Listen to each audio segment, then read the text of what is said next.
Princes of Thebes, it has occurred to me to visit the altars of the gods, bearing these branches as a supplement and this incense. Our king is not himself. His noble soul is overwrought with fontils of dread, else he would consider the new prophecies in the light of the old. He will listen to any voice that speaks disorder, and my advice goes for nothing. To you then, Apollo, Lycan Lord, since you are nearest, I turn in prayer. Receive these offerings and grant us deliverance from defilement our hearts, heavy with fear, when we see our leader distracted as helpless sailors are terrified by the confusion of their helmsmen. Friends, no doubt you can direct me where I shall find the Oedipus, or even the king himself. It is the very place, stranger. He is inside. This is his wife and mother of his children. I wish her happiness and happiness in her house, blessed in all the fulfillment of her marriage. I wish as much for you. Your courtesy deserves a like good fortune. But now tell me, why have you come? What have you to say to us? Good news, my lady, for your house and your husband. What news? Who sent you here? I am from Corinth. The news I bring ought to mean joy for you, though it may mean grief as well. What is it? How can it touch us in both ways? The word is that the people of Oedipus intend to call Oedipus their king. But old King Polybus, is he not still reigning? No, death holds him in his sculpture. What are you saying? Polybus is dead? If I am not telling the truth, may I die myself.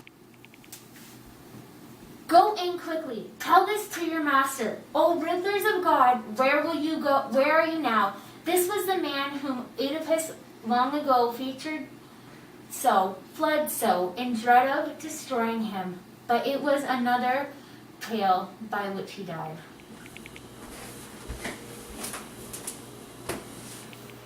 Dearest Eucasta, why have you sent me? Listen to what this man says, and then tell me what has become of the stolen prophecies. Who is this man, and what is his news for me? He has come from Corinth to announce your father's death. Is this true, stranger? Tell me your own words. I cannot say it more clearly. The king is dead. Was it by treason? By his own attack of illness? A little things bring old men to their rest. It was a sickness then. Yes, and his many years. Ah, why should a man respect the pagan heart, or give heed to the birds that jangle above his head?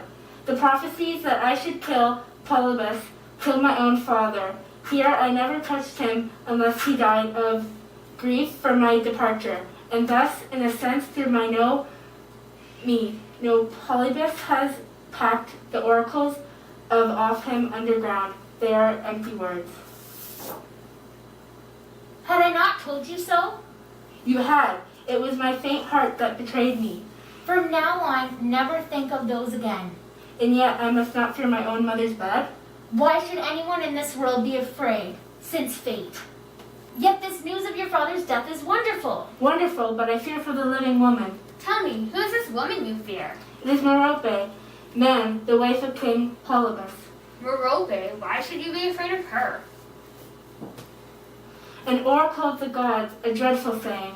Can you tell me about it, since you're already sworn to silence?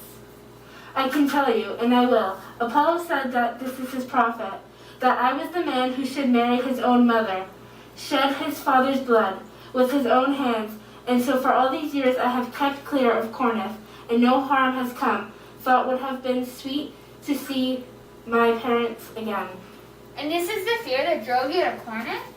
Would you have me kill my father? As for that, you must be reassured of the news that I give you. If you could reassure me, I would reward you. That I had in mind. I will confess. I thought that I couldn't. No, I will never go near my parents again. Ah, son, you still don't know what you're doing. What do you mean? In the home of God? Tell me. If these are your reasons for not going home? I tell you, I fear the oracle may come true. and guilt may come upon you through your parents? That is the dread that is always in my heart. Can you not see that all your fears are groundless?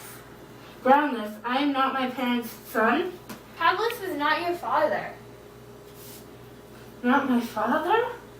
No more your father than the man speaking to you. But you are nothing to me. Neither was he. Then why did he call me son? I will tell you. Long ago, he had you from my hands as a gift. Then how could he love me so if I was not his? He had no children, and his heart was turned to you. What of you? Did you buy me? Did you find me by chance? I came upon you in the woody vales of Catharon, And what were you doing there? tending to my flocks. A wandering shepherd? But your Savior, son, that day. What did you save me? Your ankles. Shall I tell you that? Ah, stranger, why do you speak of that childhood pain? I pulled the skewer that pinned your feet together. I have had the mark as long as I can remember. That is why you are given the name you bear. God, it was my father and my mother who did it? Tell me. I do not know. The man who gave your name can tell me better than I know. Was it not you that found me, but another? It was another shepherd gave you to me. Who was he? Can you tell me who he was? I think he was said to be one of Lassus' peoples. You mean Lassos, who was king years ago? Yes, King Lassus, and the man was one of his herdsmen. Is he still alive? Can I see him? These men are now know best about such things. Does anyone here know this shepherd that he is talking about? Have you seen him in the field or in the town? If you have, tell me. It is time things were made plain. I think the man he means is that same shepherd you have already asked to see. The coster could perhaps tell you something. Do you know anything about him, lady? Is he the man we have summoned? Is this the man that the shepherd means? Why think of him? Forget this herdsman. Forget it all. This talk is a waste of time. How can you say that when the clues to my true birth are right in my hands? For God's love, let us have no more questioning. Is your life nothing to you? My own pain is enough for me to bear.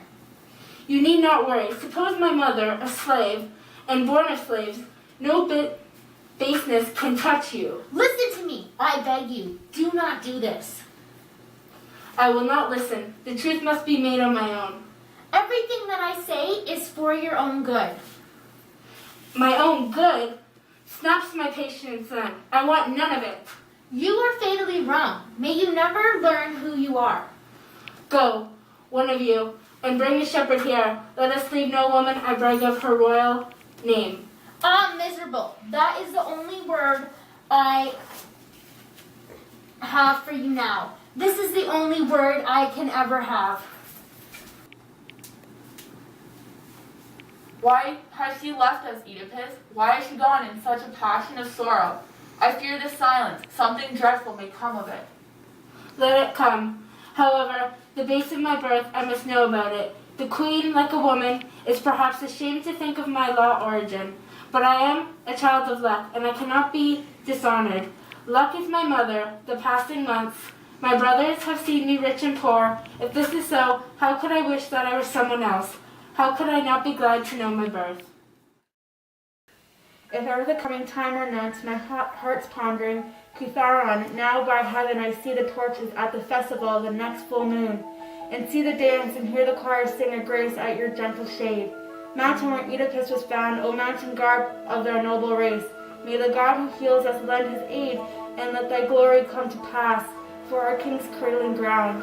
O the nymphess that flower beyond the years, who bore you royal child, to Pan of the hills and the timberline Apollo, cold in delight, where the uphand clears, or Hemes, for whom Cataline's heights are pled, or flushed as the evening cloud, great Danaos, roamer of the mountains, he was he who found you there, and caught you up in his own proud arms, from the sweet god Ravisher, who laughed by the muses' fountain. Of the nymphs that flower beyond the years who adore you, royal child, Sultan of the hills or the timberland, Apollo, cold and delight, where you upland clears, or Hermes, who from Caroline's heights are pled, or flushed as evening cloud, great denials, roam over the mountains. It was he who found you there, and caught you up in his own proud arms, from the sweet god ravisher who laughed by the muses' fountains.